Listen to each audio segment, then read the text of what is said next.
And this is what the Stoics meant by tranquility, not the absence of challenges, but the peace that comes from knowing you're doing what needs to be done. Seneca wrote, "Nothing will ever please me, no matter how excellent or beneficial, if I must retain the knowledge of it to myself. No good thing is pleasant to possess without friends to share it."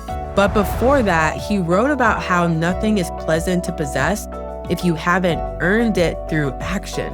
The satisfaction of sharing success only comes after you've done the work to create something worth sharing.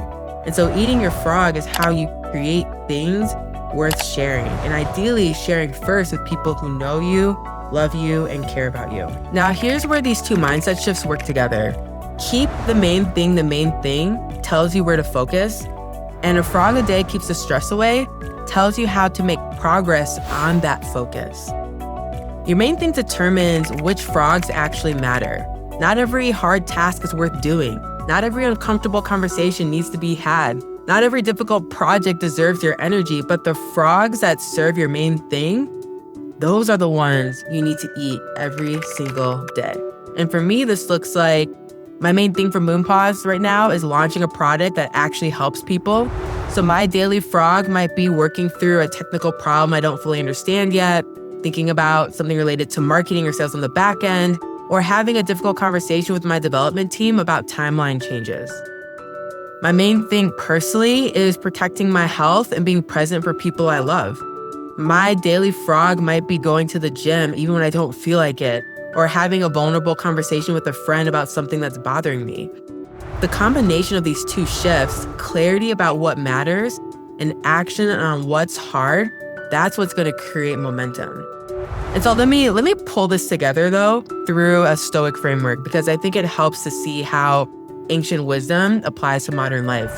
The Stoics taught three core disciplines: the discipline of perception, see things clearly without distortion or drama; the discipline of action, do what needs to be done aligned with your values; and the discipline of will, accept what you can't control, focus on what you can. Keep the main thing is the discipline of perception.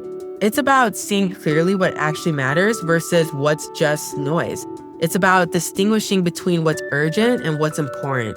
It's about not being distracted by things that don't serve your highest aims. And a frog a day keeps the stress away is the discipline of action. It's about doing the hard thing even when you don't feel like it. It's about not waiting for perfect conditions or perfect motivation or perfect energy. It's about taking action aligned with what you know matters regardless of whether it's comfortable. And both of these require the discipline of will. Accepting that you can't control outcomes. You can't control other people's reactions. You can't even control whether everything goes according to plan. You can only control where you focus and what you do with that focus. Marcus Aurelius wrote, "You have power over your mind, not outside events. Realize this, and you will find strength." These two mindset shifts are, I believe, how you exercise that power. I want to get practical about how to actually implement these two shifts, because inspiration without implementation doesn't change anything. It's just some cute little podcast you listen to. But I want more for you because I care about you. So every Sunday evening or Monday morning, I do what I call a main thing check-in.